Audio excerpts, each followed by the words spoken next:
오늘 본문에는 다윗 왕 시절에 이스라엘이 블레셋과 치루었던 두 번의 전투를 기록하고 있습니다. 오늘 본문 18절과 22절 말씀을 보면 이 두 번의 전투는 모두 르바임 골짜기라는 곳에서 치러졌습니다. 르바임이라는 말은 거인을 뜻하는데요, 그래서 르바임 골짜기란 거인의 골짜기라는 뜻이 됩니다. 보시는 사진은 예루살렘 그리고 베들레헴을 위치하고 있는 위성 사진인데요, 르바임 골짜기는 바로 이 두 도시 사이, 예루살렘과 베들레헴 사이에 위치하고 있는 길이가 약 5km 정도에 달하는 골짜기입니다. 예루살렘과 베들레헴 입장에서 본다면 골짜기가 분명하지만 그 자체로만 본다면 완만하고 거대하게 이루어져 있는 평원에 가깝습니다. 고대 이스라엘에서는 산지에나 평지에나 모두 사람이 살았지만 전쟁과 같은 특수 상황이 발생하면 한 곳을 정복하고 그 다음 지역으로 가기 위해서 반드시 산지를 통과해야 했기 때문에 산지는 전략적으로 매우 중요했습니다. 그래서 높은 지대에는 고대부터 비교적 큰 도시들이 형성되어 있었죠. 예루살렘이나 베들레헴과 같은 도시들도 모두 그런 도시였습니다. 이 르바임 골짜기는 가나안 정복 시대로 거슬러 올라가면 유다 지파와 베냐민 지파의 경계를 이루는 지점이었습니다. 유다 지파는 가장 남쪽에 위치한 그런 영토를 차지했죠. 이 르바임 골짜기의 토질이 매우 비옥했기 때문에 블레셋과 이스라엘 사이에 분쟁도 잦았던 곳입니다. 블레셋 족속은 오래전부터 중앙 산악지대의 서쪽, 그러니까 지중해와 가까운 해안 지역에 살았죠.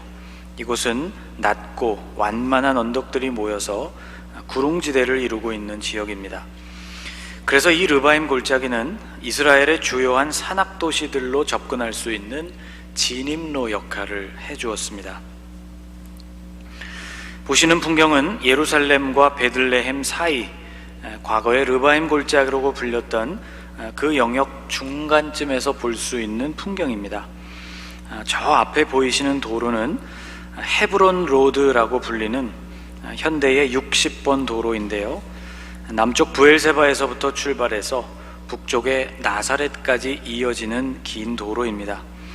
이 도로가 오늘 우리가 살펴보고 있는 베들레헴, 르바임 골짜기 그리고 예루살렘을 통과합니다.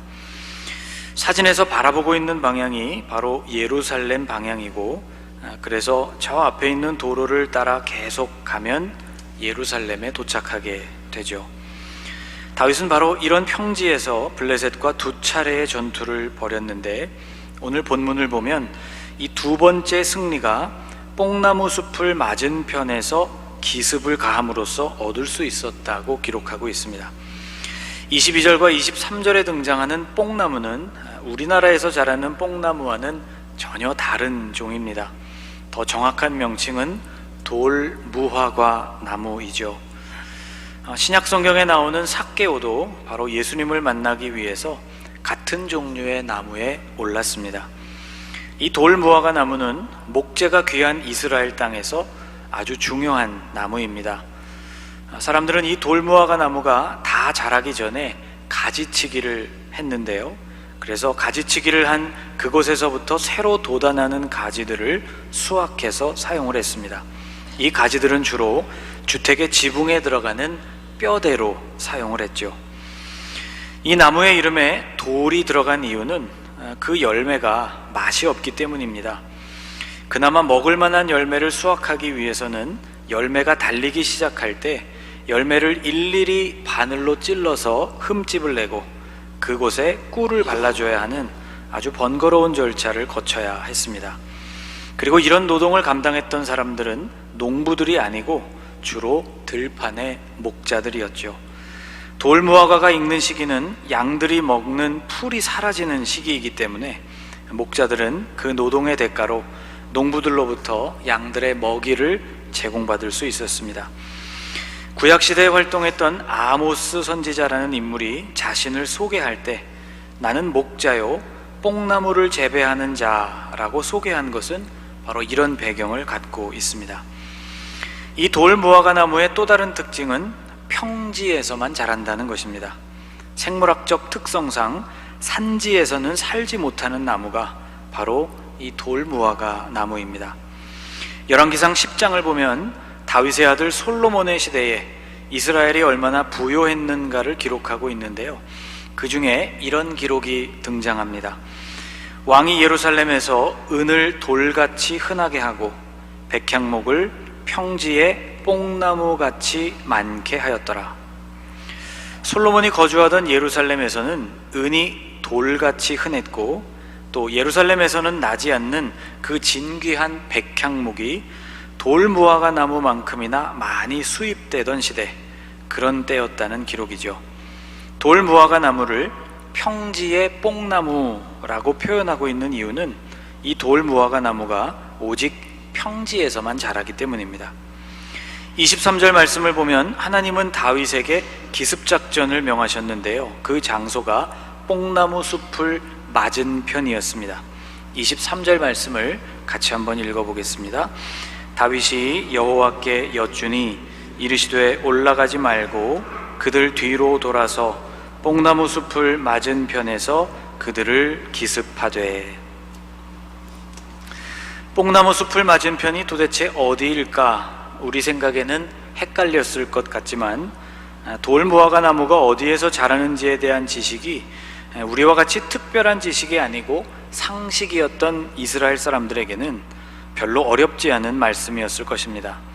기습작전을 실행에 옮길 장소는 블레셋이 산지에 있는 높은 지형으로 예루살렘 쪽으로 올라오는 곳이 아니었고, 바로 지금 그들이 진을 치고 있었던 평지에 있는 돌무화과 나무 숲이었던 것이죠. 다윗의 군대는 그들을 빙 돌아서 뒤에서 기습하는 방식으로 공격을 가했습니다. 24절에 등장하는 뽕나무 꼭대기에서 걸음 걷는 소리가 들리거든 이라는 말이 아직 어떤 의미인지는 확실하게 밝혀지지 않았습니다. 성경학자들 간에도 다양한 해석이 존재하죠. 그런데 그곳에서부터 들렸던 소리가 무엇이든 당시 수풀에 매복하면서 공격 신호를 기다리고 있던 이스라엘 백성들에게는 그들의 귀에 확실하게 들리는 신호였을 것이 분명합니다. 이 두 번에 걸친 블레셋과의 전쟁에서 승리한 후 다윗 왕국은 광활한 영토와 강한 국력을 자랑하는 팔레스타인 최고의 국가로 자리매김하게 되었습니다. 그런데 이 전쟁은 통일왕국 이스라엘의 위상이 이렇게 견고해졌다는 것 외에 다윗 개인에게 있어서도 의미가 있는 전쟁이었습니다. 그것은 이 전쟁이 어째서 시작되었는가라는 질문과 연관이 있죠. 당시 블레셋이 이스라엘로 올라온 데에는 이유가 있었습니다. 17절이 그 이유를 밝혀주고 있는데요, 17절 말씀을 같이 한번 읽어보겠습니다. 이스라엘이 다윗에게 기름을 부어 이스라엘 왕으로 삼았다 함을 블레셋 사람들이 듣고 블레셋 사람들이 다윗을 찾으러 다 올라오매 다윗이 듣고 요새로 나가니라. 블레셋 사람들이 움직이게 된 그 이유가 바로 다윗이 기름 부음을 받고 이스라엘의 왕이 되었다는 소식 때문이었다고 기록하고 있죠. 또 이 말씀 뒷부분을 보면 그들이 다윗을 찾으러 올라왔다고 기록하고 있습니다. 다윗이 이스라엘의 왕이 된 것이 도대체 블레셋 사람들과 어떤 연관이 있기에 그들이 전쟁까지 시작하게 되었고, 또 다윗과 그들의 관계가 무엇이었기에 이 전쟁을 통해서 그들은 다윗을 찾으려고 했던 것일까? 이 배경은 꽤 오래전으로 거슬러 올라갑니다. 다윗이 통일왕국 이스라엘의 왕이 되기 전 그는 먼저 유다 지파의 왕으로 기름 부음을 받았습니다. 그것이 오늘 본문으로부터는 약 7년하고도 6개월 정도 이전의 일이죠. 그보다 더 이전에 다윗은 블레셋 가드 지방에 속하여서 살았습니다. 당시 다윗은 사울의 맹렬한 추격을 받고 있었고 이를 피하기 위해서 블레셋 땅으로 들어갔던 것이죠. 다윗은 블레셋 지역 중 가드라는 곳으로 들어가서 가드의 왕 아기스와 특별한 관계를 맺게 되었고, 아기스는 다윗에게 시글락이라는 성읍을 주어서 살게 했습니다. 당시 다윗과 함께하는 용사들의 수는 600명 정도였는데요, 여기서 지내던 시절이 다윗의 일생 전체를 놓고 보면 가장 어두웠던 시기였다고 말할 수 있습니다. 사울의 추격으로부터는 안전했지만 아기스 왕의 신임을 얻기 위해서 다윗이 수많은 전투와 살육을 진행해야 했기 때문이죠. 그리고 이 시기에 그는 거짓말을 입에 달고 살아야 했습니다. 동족들이 사는 지역을 차마 약탈할 수는 없어서 엉뚱한 곳을 공격했지만, 아기스 왕에게 말할 때에는 유다 지역을 공격했다고 말을 했죠. 그리고 이 거짓말이 탄로나지 않게 하기 위해서 노력한 곳의 백성들은 단 한 사람도 남겨두지를 않았습니다. 사무엘상 27장에 이런 기록이 나옵니다. 다윗이 그 남녀를 살려서 가드로 데려가지 아니한 것은 그의 생각에 그들이 우리에게 대하여 이르기를 다윗이 행한 일이 이러하니라 하여 블레셋 사람들의 지방에 거주하는 동안에 이같이 행하는 습관이 있었다 할까 두려워함이었더라. 이렇게 손에 피를 묻히고 거짓과 타협하면서 인생의 최대 암흑기를 보내고 있던 다윗에게 그보다 더 심각한 위기가 닥치게 됐습니다. 블레셋이 이스라엘과 전쟁을 하게 된 것이죠. 이때 다윗은 자신이 충성을 맹세한 블레셋 가드를 위해서 싸우려고 했습니다. 이것이 다윗의 선택이었습니다. 만일 정말 그렇게 되었다면 다윗에게는 씻을 수 없는 오점이 남았겠죠. 후에 이스라엘의 왕이 되었더라도 블레셋을 위해서 동족을 해친 사람이라는 꼬리표가 계속해서 다윗을 따라다녔을 것입니다.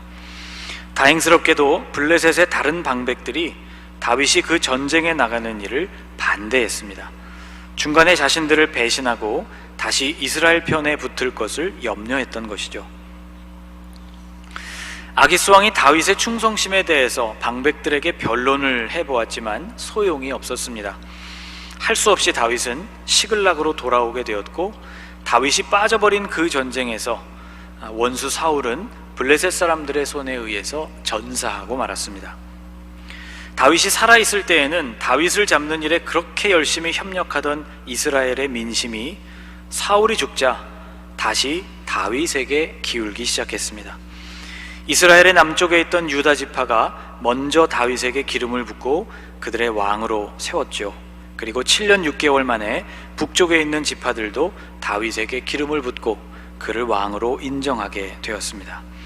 다윗의 일생을 살펴보면 그는 기름 부음도 참 많이 받았던 사람입니다. 어릴 시절 사무엘에게서 한 번, 유다의 왕이 될 때 한 번, 통일왕국의 왕이 될 때 또 한 번. 다윗은 이렇게 통일된 이스라엘 왕국의 수장이 되었습니다.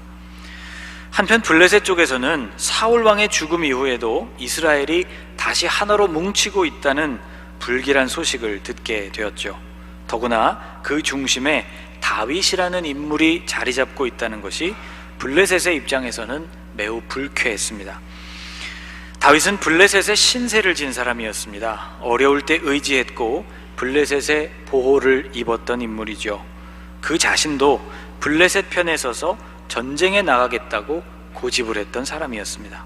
그랬던 사람이 사울 왕이 죽고 나자 보란듯이 이스라엘의 왕이 되었으니 블레셋 사람들이 느끼는 원망과 배신감이 얼마나 컸을까를 생각해 보십시오.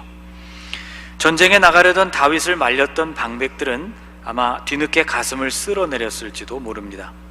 그래서 블레셋은 이스라엘과 전쟁을 해야만 했습니다. 블레셋은 자신들을 기만한 다윗의 생명을 찾아 없애려고 했던 것이죠. 다윗의 입장에서 이 전쟁을 바라본다면 블레셋의 공격에 대하여 이스라엘을 지켜내야 하는 전쟁이었던 동시에 다윗 자신이 누구였는지, 또 그 자신이 어디에 속한 사람인지를 확실하게 밝혀야 하는 전쟁이었다고 볼 수 있습니다. 그리고 이 전쟁은 가드에 머물던 시절의 이중적인 삶의 모습, 거짓과 피로 손을 물들이던 시절을 완전하게 정리할 수 있는 기회였습니다.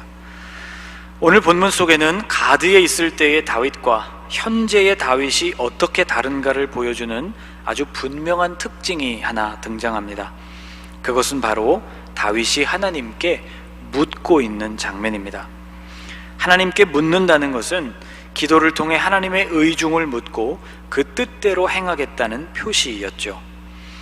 거짓말을 밥 먹듯이 내뱉으면서 살았던 과거, 노략과 살인을 반복하며 오직 아기스 왕의 신뢰를 얻으려던 과거의 다윗에게서는 기도하면서 하나님께 묻는 모습을 절대로 찾아볼 수가 없습니다. 당연했겠죠. 잘못된 길을 가고 있다는 것을 누구보다 본인이 잘 알았을 테니 하나님께 물을 수가 없었을 것입니다. 그러니 블레셋과의 이 전쟁은 불신앙에서부터 말미암았던 세상과의 타협의 고리를 끊어내는 과정이기도 했습니다.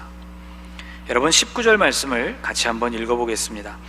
다윗이 여호와께 여쭈어 이르되 내가 블레셋 사람에게로 올라가리이까 여호와께서 그들을 내 손에 넘기시겠나이까 하니 여호와께서 다윗에게 말씀하시되 올라가라 내가 반드시 블레셋 사람을 내 손에 넘기리라 하신지라. 여기 19절 시작하면서 다윗이 여호와께 여쭈어 이르되 라고 말씀하고 있습니다. 또 23절 말씀도 같이 한번 읽어보겠습니다. 다윗이 여호와께 여쭈니 이르시되 올라가지 말고 그들 뒤로 돌아서 뽕나무 숲을 맞은편에서 그들을 기습하되. 이렇게 다윗은 하나님께 다시 묻고 있습니다. 다윗 생애의 명암은 하나님과의 관계로 설명될 수 있습니다. 하나님을 애써 모른 채 하면서 자신의 뜻을 따라 살던 시절이 다윗의 인생에서 어둠 속에 있었던 때라고 할 수 있다면, 다시 하나님을 인정하고 그분께 모든 것을 물었던 시절은 그의 인생이 빛에 머물던 때였습니다. 여러분, 이런 이야기는 단순히 다윗 한 사람의 이야기가 아니지 않습니까? 오늘 우리 자신의 삶을 돌아보십시오. 환난과 억울함 그리고 괴로움이 끊임없이 몰려와도 하나님을 의지하고 그 뜻을 물으며 그 뜻에 순종하던 시절에는 찬란한 빛이 우리의 마음에 비추었을 것입니다. 그러나 편안하고 넉넉하며 내 의지를 따라서 할 수 있는 일들이 많아졌지만 하나님을 의지하고 그 뜻을 묻기보다는 내 마음을 따라 행하던 시절에는 우리의 마음이 캄캄한 어둠에 잠겨 있었을 것입니다. 여러분, 이것이 어찌 개인의 역사에서만 그럴까요? 민족과 국가의 명암 역시 같은 맥락에서 진행되고 있습니다. 오늘 우리는 현재 우리가 걷고 있는 길이 어느 쪽에 가까운가를 점검해야 합니다. 이스라엘 백성들에게 미쳤던 최대의 위기는 바로 그들이 바벨론에 완전히 멸망해서 바벨론으로 가서 지냈던 70년의 역사라고 말할 수 있습니다. 그때의 이스라엘 백성들도 지나간 역사를 다시 되짚어보면서 오늘 우리에게 이러한 어려움이 생긴 원인이 도대체 무엇인가를 분석하고 하나님 앞에서 회개했습니다. 주님 앞에 묻고 물었던 그들의 말에 주님이 응답하시는 바들을 따라 행했던 때에는 하나님이 비추시는 찬란한 빛이 하나님의 백성들 위에 있었다는 것을 철저하게 깨닫게 되는 70년의 기간이었죠. 블레셋이 이스라엘의 전쟁을 걸어오는 이 상황이 오히려 다윗에게는 기회였습니다. 그의 이중적이고 타협적이며 거짓으로 가득했던 과거를 온전히 청산할 수 있는 기회, 하나님의 음성에 다시 귀를 기울이고 그 뜻에 순종하는 삶을 확실하게 선택할 수 있는 기회였습니다. 여러분, 오늘 우리 개인에게 닥친 위기, 또 우리 민족과 국가 차원에서 닥치는 위기들도 우리에게 주어진 기회인지 모릅니다.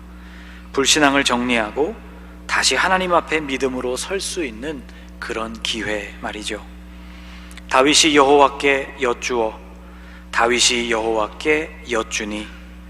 여러분, 이 놀라운 결단이 오늘 우리 개인에게도, 우리 교회에도, 우리 민족에게도 다시 회복되는 역사가 있게 되기를 주님의 이름으로 축복합니다. 기도하겠습니다. 주님, 블레셋 가드에서 지낼 때와 달리 다윗이 다시 하나님께 묻는 소통의 관계를 회복했음을 묵상했습니다.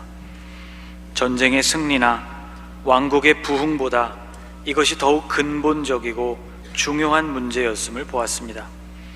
우리와 하나님과의 관계에도 온전한 소통이 회복되게 하옵소서. 광복 75주년을 앞에 두고 우리 민족 앞에 닥친 여러 위기들을 주님께 고하오니 하나님 우리에게도 말씀하여 주옵소서. 개인이 주님께 여쭈게 하시고 교회가 주님께 여쭈게 하시며 민족이 주님께 여쭈게 하옵소서. 숨통을 죄일듯이 닥쳐온 여러 가지 위기가 지금까지의 죄와 이중적인 삶과 물질과의 타협을 버리고 다시 하나님을 선택할 수 있는 기회로 작용하게 하옵소서. 예수님의 이름으로 기도하옵나이다. 아멘.